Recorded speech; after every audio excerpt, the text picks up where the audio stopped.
Olá, bom dia a todos. Me chamo Elisa da Costa e estou aqui para apresentar o meu trabalho de iniciação científica intitulado Uso Ritualístico e Religioso da Ayahuasca, Visão e Manejo dos Psicoterapeutas, sob orientação da doutora Marta Helena de Freitas, do edital PIBIC da Universidade Católica de Brasília.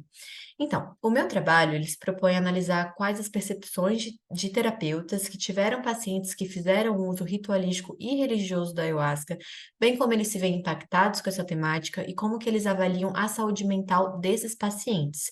Essa temática se torna relevante porque, para além do uso original que é a cultura indígena, o uso da ayahuasca vem se tornando cada vez mais presente no meio urbano, existindo comunidades alternativas, comunidades religiosas que utilizam da ayahuasca como fonte de autoconhecimento. E muitas dessas pessoas chegam até o contexto clínico. Pelo fato também da ayahuasca ser considerado um uso legal dentro de preceitos religiosos, cada vez mais vem surgindo a necessidade de um estudo que amplie essa área, associando a ayahuasca com a psicoterapia.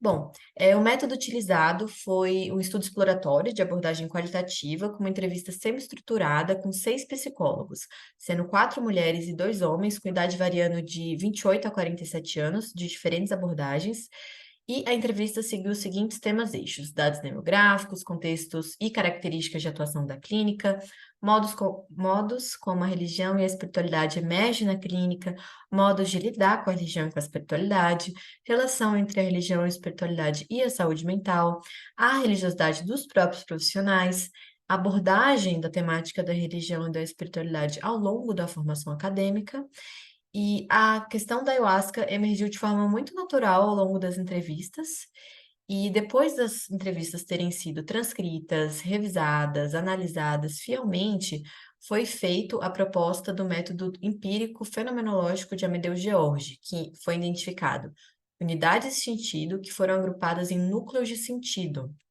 que a gente vai ver agora aqui nos resultados.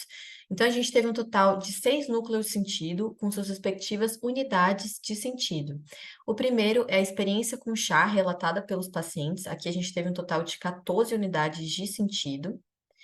Tivemos também a mobilização do terapeuta diante dos conteúdos despertados com o uso da ayahuasca, subdividido em 3 núcleos de sentido: a receptividade, a resistência e a estranheza e o cuidado. Tivemos também o impacto da ayahuasca sobre a saúde mental, tendo os impactos positivos e os impactos negativos. O manejo clínico diante dos conteúdos da ayahuasca, com 8 unidades de sentido.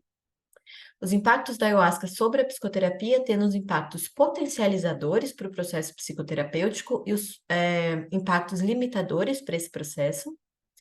E por último, a vivência pessoal do psicólogo com a ayahuasca, com 10 unidades de sentido.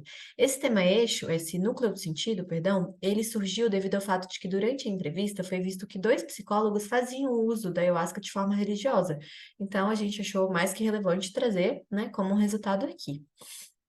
Bom, como conclusão, a gente viu que a temática da ayahuasca varia muito a percepção dos terapeutas, desde aqueles que têm uma abertura maior com o tema, alguns que passam por uma estranheza, por um cuidado, e aqueles que são extremamente resistentes a essa temática. Em relação ao impacto da ayahuasca em relação à saúde mental e sobre a psicoterapia, também houve uma variação muito grande. Tiveram aqueles que acreditaram que o uso, a experiência com chá é benéfico para a saúde mental dos pacientes, enquanto os outros consideraram fatores de risco para a saúde mental.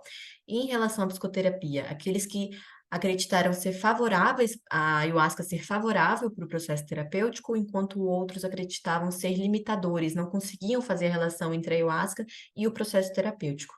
E essas variações de percepção, de visão, se dá por vários fatores: o referencial teórico utilizado, o contexto de atuação, a própria experiência do profissional, se tem uma formação mais restrita em psicologia, se tem uma familiaridade com o tema. A própria religiosidade do profissional também foi uma coisa que a gente percebeu que afetou, né, essa percepção.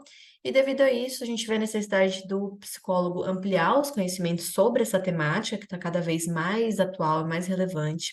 Ter também um preparo e uma formação durante a formação acadêmica para esse profissional ter uma habilidade e um manejo clínico e ético, né, e compromissado com essa temática, para ele conseguir trabalhar de forma que desenvolva cada vez mais o processo terapêutico, tá bom? Aqui estão as minhas referências bibliográficas e é isso. Gratidão a todos.